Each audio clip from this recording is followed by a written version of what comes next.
Assalamualaikum warahmatullahi wabarakatuh. Bismillahirrahmanirrahim. Guys, aku suka kali cerita-cerita politik nih. Kenapa ya? Mungkin karena terpengaruh masa kampanye ya. Nanti kalau nggak masa kampanye lagi atau suasana pemilu, ya nggak mungkin lawak cerita ini ya kan. Orang pun nggak suka dengar ya kan guys. Nah, jadi aku mau cerita gini guys. Ada orang berpartai ya. Partai lah dulu ya, kita cerita partai. Partai udah bagus-bagus, dibikin profesional, religius, dinamis, nasionalis, anti korupsi. Yang gitu-gitu kan guys. Adil, merakyat, sederhana, pemersatu bangsa. Iye. Aku nengok kayak gitu tuh guys. Apa iya kau kayak gitu? Hah? Mungkin iya ya guys ya.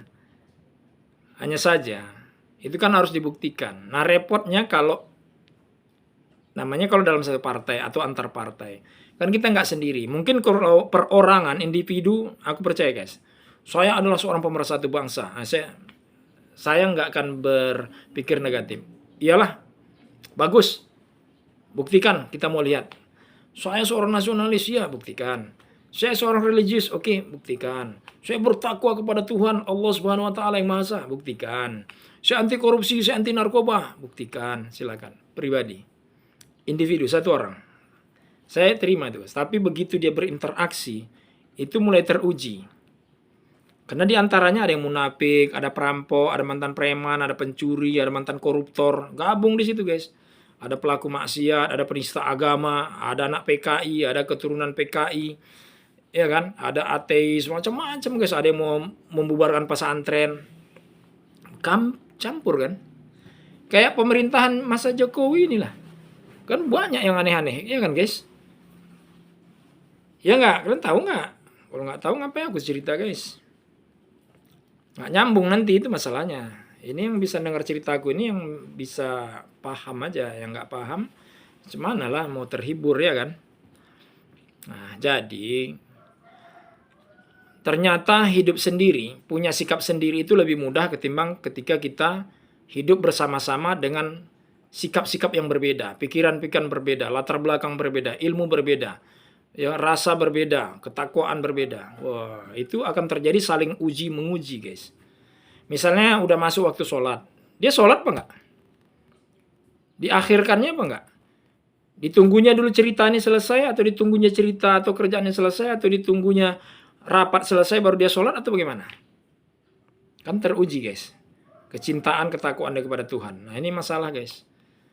Aku aja mungkin belum mampu kayak gitu guys. Bukan mungkin lah, nggak mampu. Nggak mampu guys. Ketika kita diuji dengan kebersamaan, dan ketika kita bersama-sama, dan ketika kita bekerja sama, dan ketika kita berinteraksi. Nggak bisa aku jamin diriku guys. Nggak bisa. Tapi terkadang kita harus memilih yang mana kita yang harusnya bisa. Harusnya yang paling bisa itu guys, hubungan kita kepada Tuhan itu yang kita pertahankan. Nah, jadi bagi kita yang ternyata dalam ujian kehidupan ini masih fluktuatif guys. Ya, naik turun iman kita. Kata ulama Yazid wa Yangkus, naik turun iman kita. Ibadah kita kadang-kadang sholatnya tepat waktu, kadang-kadang di luar waktu, kadang-kadang mengkodo, kadang-kadang nggak diganti sama sekali guys. Kurang ajar betul tuh orang. Ini ngomongin siapa nih? Ngomongin diri aku aja guys. Ngapain aku ngomongin kalian? Jadi kau kayak gitu. Kau rupanya nggak kayak gitu. Udah guys, jangan diambil hati ya kan. Jadi gini guys ya. Memang kalau ibadah nih beda dengan urusan kita dengan manusia guys. Kalau kita dengan manusia guys, misalnya gini, kita celana ponggol, misalnya segan kita jumpai wali kota ya kan. Atau datang ke undangan, segan kita. Atau kita cuma baju kayak gini lah, baju macam gini aja. Mungkin kita segan. Tapi kalau kepada Allah Ta'ala guys, ini udah memadai. Apalagi pakai kupluk kayak gini guys. Harga 40.000, 35-40.000. Iya kan? Pakai celana ponggol sampai betis, istilah orang isbal, Udah boleh guys. Tapi kalau jumpa wali kota, jumpa presiden, ya kan? Nggak sopan dibilang orang. Dulu katanya pernah Jenderal Muhammad Yusuf tuh Panglima TNI, kalau nggak salah ya, itu mengusir entah siapa lah guys, pengusaha Cina itu, entah Lim Siliong, entah siapa lah. Katanya diusir mau datang ke istana pakai celana ponggol. Tapi ada katanya pengusaha juga pakai celana ponggol jumpa presiden katanya. Jadi kita pun nggak ngerti-ngerti juga guys nilai-nilai moral dan adab ini. Ya kan, seolah-olah nggak ada pacuannya dan seolah-olah aparat itu nggak bisa berbuat apa-apa kalau terhadap orang-orang yang punya uang. Oke guys, ini tadi cerita kita tentang orang di partai politik lah guys ya. Bagaimana mengujinya? Nah, jadi kalau dia terkait dengan iman, tauhid, syariat, ibadah, dan akhlak. Kalau kepada Allah Ta'ala enggak ribet guys. Sholat tinggal bisa diqodho. Menurut mazhab yang 4. Syafi'i, Maliki, Hambali, Hanafi. Atau kalian mau nyebutnya dari Hambali dulu, silakan aja. Ya kan guys? Nah jadi kalau sama Tuhan enggak ribet guys. Boleh qodho bukan berarti harus diqodho. Sehingga sengaja dibuat tinggal sholat. Jadi dia harus ada alasannya. Kenapa? Sehingga sholat tidak di awal waktu atau tidak tepat waktu. Ya, walaupun ada alasan, tidak seharusnya dibuat begitu. Artinya kalau itu pun terjadi, itu kita harus mohon ampun kepada Allah Subhanahu wa taala. Banyak-banyak mohon ampun. Karena tetap itu salah. Dan yang paling penting itu pendapat ulama, guys. Kalau dari Al-Quran sendiri nggak ada dikatakan kalau kau nggak sholat zuhur qodho, nggak ada. Bahkan dari Aisyah kami disuruh mengqodho puasa tapi tidak disuruh mengqodho sholat. Rasul sendiri nggak pernah menggunakan kata qodho untuk sholat yang tidak dikerjakannya pada waktunya, tapi dia menggunakan jamak. Itu ada alasan ketika dia dalam keadaan musafir, safar. Ada juga satu hadis saya pernah baca, itu informasi pertama saya dapat dari Ari Ginanjar Agustian yang dia tulis juga di dalam buku ISQ, dan itu katanya bersumber dari K. Fahmi. K. Fahmi itu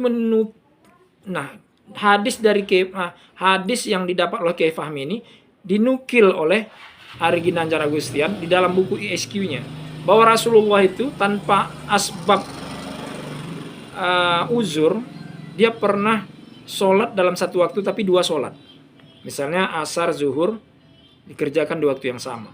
Tapi saya pernah menanyakan itu kepada seorang ulama, karena dia pengurus majelis ulama, seorang profesor, maaf saya tidak sebut namanya, untuk menjaga kode etik jurnalistik, dan beliau sudah wafat.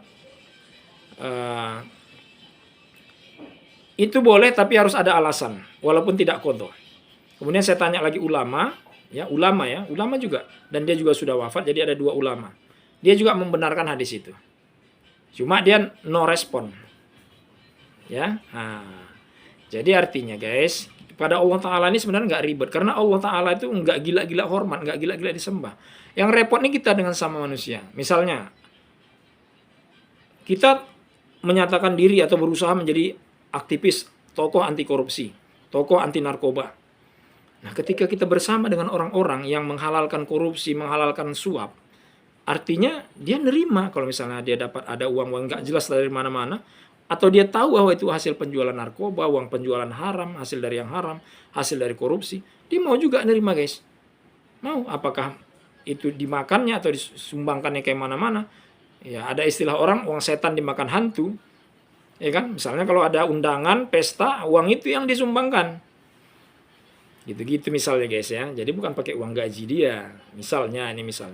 Nah, ketika kita bergabung dengan orang seperti itu, kita bisa nggak teruji iman kita? Teruji nggak kekuatan penegakan syariat kita? Nah, itu guys ya. Jadi itu tidak mudah.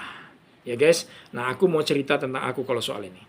Aku menyatakan diri sebagai aktivis anti narkoba. Aku mau menuju menjadi tokoh anti narkoba. Ada alasannya? Adalah.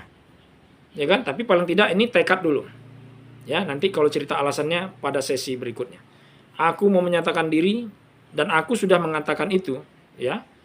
Udah menyatakan itu, sudah kutulis di mana-mana, ku sebar di mana-mana. Aku ini aktivis anti korupsi. Mau menuju kepada tokoh anti korupsi. Jadi kita berjuang ke arah itu, guys. Sekali lagi manusia kan gak ada yang sempurna. Tapi apa salahnya kalau untuk yang baik kita bercita-cita, berjuang. Walaupun itu tidak mudah.